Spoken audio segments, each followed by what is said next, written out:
সে অনেক অনেক আগেকার দিনের কথা। একটি গভীর বনের ভিতরে একটি ছোট্ট করে পুকুর ছিল। সেই পুকুরে একটি নীল পাতিহাঁস থাকতো। নীল পাতিহাঁস 3টে ডিম পেড়েছিল। সে বসেছিল কখন তার ছানারা বের হবে ডিম ফুটে। কারণ ওই পুকুরে শুধুমাত্র ওই নীল হাঁসটি একাই থাকতো, তাই তার খাবার সংগ্রহ করতেও কোনো অসুবিধা হতো না। একদিন সুন্দর সকালবেলায় মা পাতিহাঁস উঠে বলল, আজকে আমার ডিম ফুটে বাচ্চা বের হওয়ার সময় হয়ে এসেছে। আমি খুব খুশি, আমি আমার বাচ্চাদের সাথে খেলতে পারবো। আমার সোনারা, দেখি ডিমে আরো পা দেয়, বাচ্চারা তাড়াতাড়ি বেরিয়ে আসো। মা পাতিহাঁস অনেক খুশি ছিল, তাই ডিমে আবারও তা দিতে শুরু করলো। সুন্দর একটি সকালে 2টো ডিম ফুটে 2টো মিষ্টি ছানা বের হয়। একটি ছিল সবুজ রঙের ও আরেকটি ছিল লাল রঙের। তারা দেখতে অনেক সুন্দর ছিল। পাতিহাঁস তার মেয়েদের নাম হলো আয়লা এবং লায়লা। আয়লা, লায়লা, তোমরা মা এখানে এসো, আমার কাছে এসো এবং ছানারা আমার বুকে জড়িয়ে ধরো। আজ কতদিন পরে তোমাদের পেয়েছি আমি খুব খুশি। ফুটলো না কেন?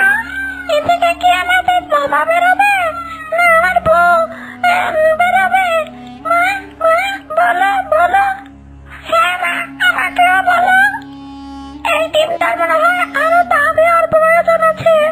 দেখি বাচ্চারা, চলো এই ডিমটা আর একটু তা দিই, তুমি এখানে বসে থাকো।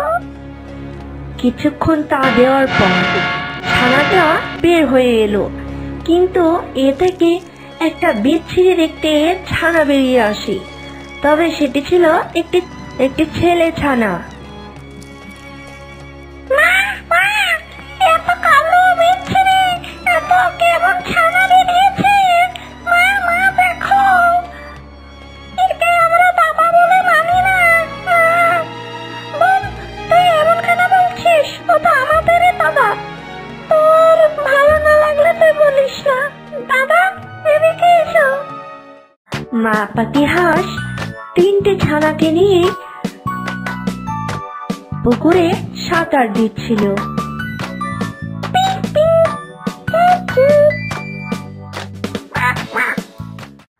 এমন ভাবে অনেক দিন কেটে থাকলো। এদিকে 3টে হাঁস ছানায় অনেক বড় হয়ে গেল। নীল হাঁসের 2 মেয়ে লায়লা এবং আয়লা, তাদের বিয়ের বয়স হয়ে এলো। তাই তার দাদা বাণিজ্য করার জন্য বেরিয়ে পড়লো। ফিরে এসে তাদের বোনের বিয়ে দেবে।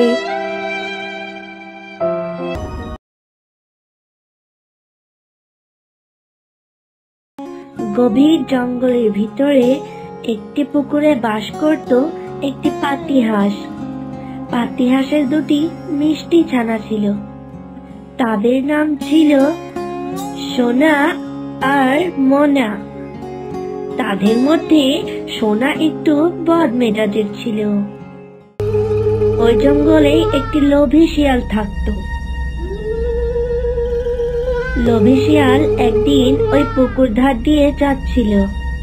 তখন লোভী শিয়াল বলে, কতদিন হলো কোনো খাবার পাইনি, খিদের জন্য প্রাণটা বেরিয়ে যাচ্ছে। এই বলতে বলতে শিয়াল চলে যাচ্ছিল। ঠিক তখন সোনা মোনাকে বলে, এই মোনা, মনে হচ্ছে শিয়াল মামা কোথায় যেন যাচ্ছে। ওরে হ্যাঁ রে বোন।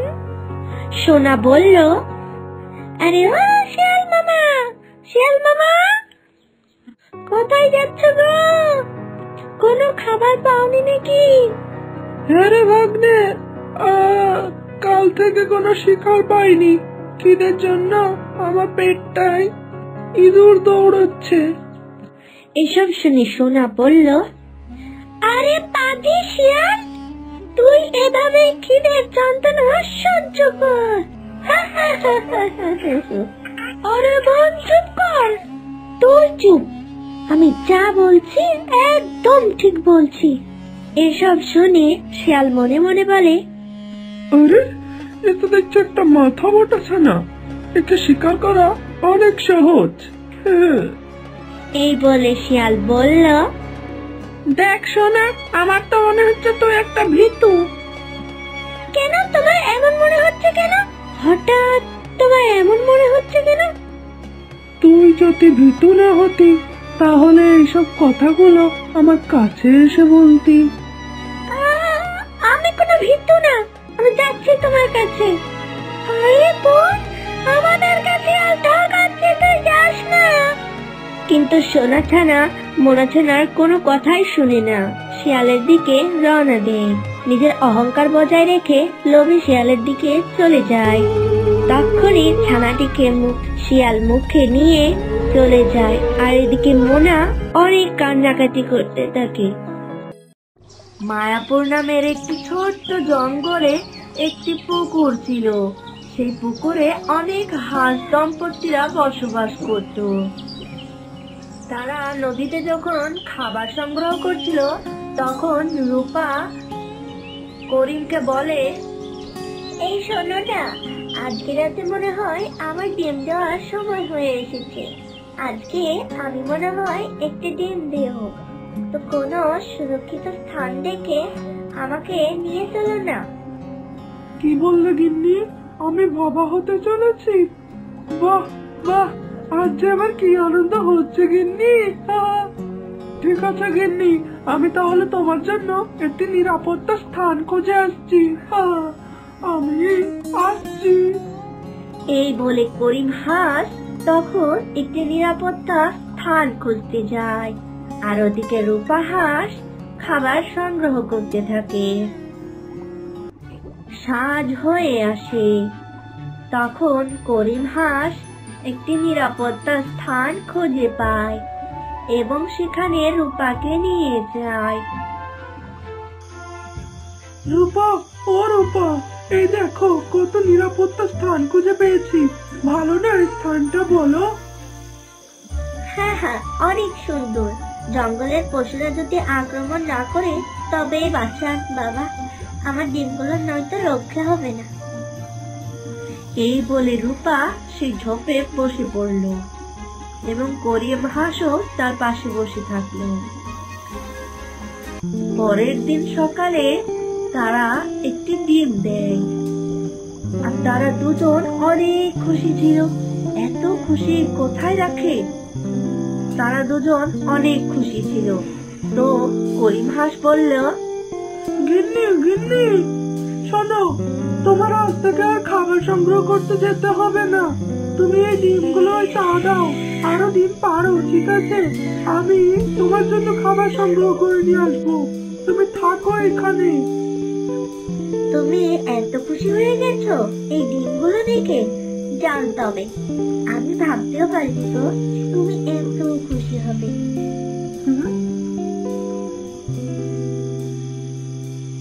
করিম হাঁস তখন খাবার সংগ্রহ করতে থাকে।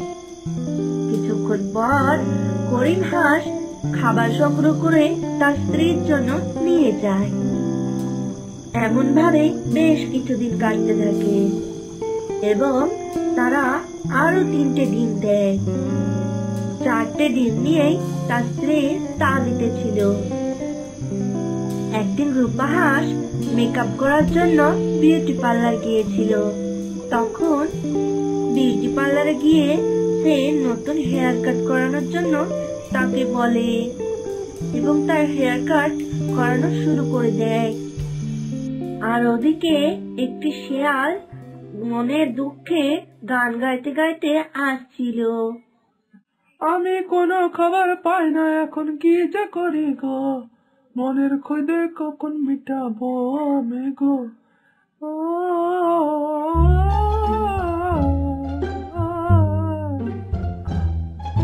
এমন ভাবে শিয়ালটি গান দিয়ে যেতে থাকছিল। তখনই তার নজরে ওই ডিমগুলো পড়ে যায় এবং সে বলতে লাগলো, আরে এই তো কতগুলো ডিম, আমার তো জিভে জল চলে আসছে। অনেকদিন কিছু তো খাইনি। জানকে কিসের ডিম হতে পারে তবে এগুলো? জানকে তাদের আর কাজ নেই, আমি এই ডিমগুলো আজ খাবো। ততক্ষণে বিউটি পার্লার থেকে রূপা হাঁস চলে আসে এবং শিয়ালের সামনে পড়ে যায় এবং শিয়ালকে বলল, এই শিয়াল, তোর সাহস তো কম নেই, তুই আমার ডিমের দিকে তাকিয়েছিস, দেখবি তোকে আমি একটা ঠাস করে চড় মারবো।